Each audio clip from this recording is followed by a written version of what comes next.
Your brain is secretly finishing a song right now. Somewhere behind your eyes, a fragment of melody is looping on its own, quietly without asking your permission. You did not press play. Nobody is holding a speaker near your head. And yet, in a few seconds, when a certain phrase gets mentioned, you are going to feel it surface, uninvited, like it was waiting there the whole time. This is not rare. This is not a personal glitch in your brain. Scientists who study this phenomenon have found that it happens to 98% of people. Almost everyone alive has felt a song hijack their mind and refuse to leave. For most of human history, nobody could explain it. People called it a curse, a haunting melody, a tune that crawled inside your skull and would not die. Today, it has a real scientific name. Researchers call it an earworm. Picture this. You are standing in a grocery store, thinking about nothing in particular, and a jingle plays over the speakers. 4 notes.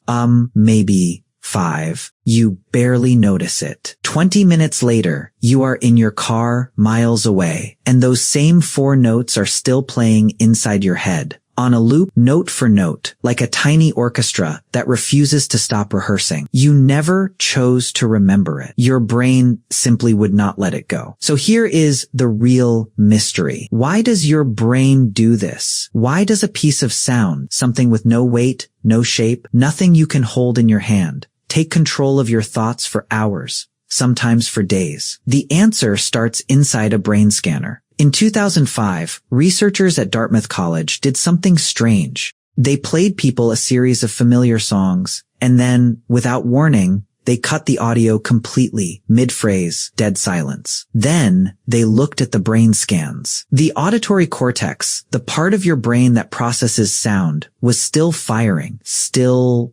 working, still lit up as if the music had never actually stopped. Your brain was finishing the song for you, note by note, in complete silence. This single discovery changed how scientists understood musical memory. Your brain does not just store a song, it rehearses it, and sometimes it forgets to stop rehearsing. But why does it get triggered in the first place? Part of the answer is almost a century old, and it did not start with music at all. In the 1920s, a psychologist named Bluma Zygarnik was sitting in a Vienna cafe when she noticed something odd about the waiters. They could remember an enormous, complicated order in perfect detail right up until the bill was paid. The moment the order was finished, they forgot everything about it instantly, as if it had been erased. Zygarnik went back to a lab and confirmed it. Unfinished tasks stick in memory. Completed ones fade. It became known as the Zygarnik effect, and decades later, music researchers realized it might explain earworms too. Most songs stuck in your head are not full songs. They are fragments, a chorus, a hook, 4 or 5 seconds, looping over and over, because your brain treats that fragment like an order that was never paid. It keeps trying to finish something that never got finished. Not every scientist agrees. This is the whole story. Some experiments back it up perfectly. Others, testing the exact same idea, found no difference between songs played in full and songs cut off early. The truth researchers now suspect is messier. Incompleteness matters, but it is not the only trigger. Something else is going on inside the music itself. That something else has a name too. In 2001, a marketing professor named James Calaris set out to figure out why certain commercial jingles burrowed into people's brains and would not leave, sometimes for years. He called the phenomenon a cognitive itch. Certain melodies, he argued, contain a kind of structural irritation, a pattern your brain cannot fully resolve on the first pass, so it scratches by replaying the pattern over and over, trying to smooth it out. It almost never works. The itch just gets scratched again. 15 years later, a team led by music psychologist Kelly Jakubowski put this idea to the test on a massive scale. They asked 3,000 people to name their most persistent earworms, then compared the melodies of those songs to similar, equally popular songs that almost nobody named. What they found was startling. The songs that stuck shared a hidden fingerprint. They were faster than average. Their melody rose and fell in a simple, familiar shape, easy for an untrained brain to predict. But buried inside that simplicity was one unexpected twist, an odd leap in pitch, an unusual repeated note,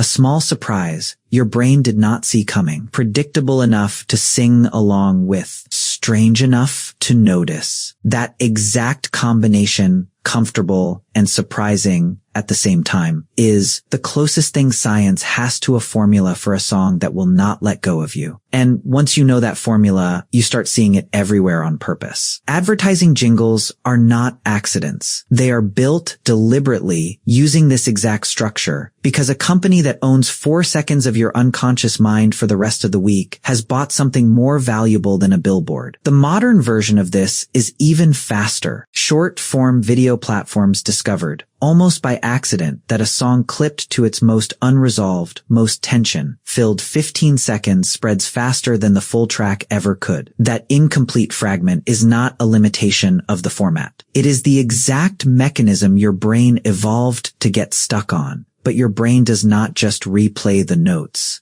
It quietly recruits your whole body to help. Brain scans show activity spreading from the auditory cortex into the motor regions that control movement and into the basal ganglia, a deep cluster of brain structures involved in timing, rhythm, and reward. This is why your foot taps without permission. This is why you catch yourself humming under your breath in an elevator. Your brain is not just hearing the song internally. It is rehearsing the act of performing it using the same reward circuitry, the same dopamine pathways that once helped your ancestors bond through shared rhythm and song around a fire. Not everyone experiences this equally. Musicians report earworms more often, not less.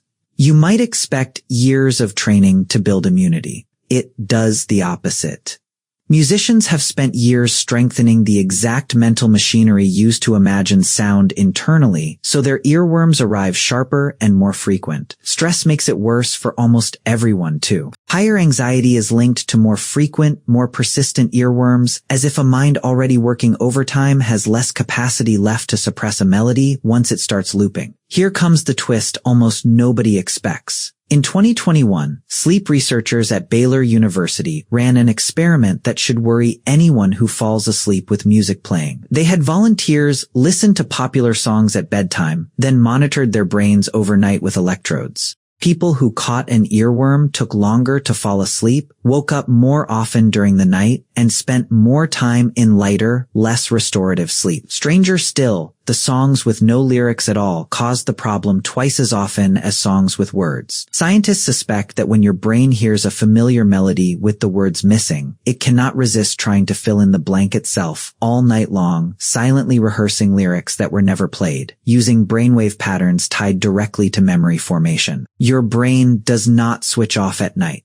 It keeps composing. So what actually works if you want a song out of your head? The instinct to fight it, to consciously tell yourself stop thinking about that song, almost always backfires, because the act of checking whether you are still thinking about it means you are still thinking about it. Researchers who study this call it an ironic process, and it is exactly as frustrating as it sounds. The strategies that hold up under testing are different. Give your brain something moderately demanding to do, difficult enough to occupy the same mental space the melody was using, but not so difficult that your mind wanders back. Or, strangely, do the opposite. Listen to the entire song, start to finish, all the way to its actual ending. For a mind that got stuck, trying to resolve something incomplete, sometimes the fastest way out is simply to let it finish. Your brain has been rehearsing music in the dark for longer than you have been alive, using circuits built for rhythm, memory, prediction, and reward, all working together without asking your permission first. It happened again while you were listening to this. Somewhere in your head, right now, a fragment is already looping, waiting for silence to reveal itself. Your brain never really stopped finishing that song. It never does.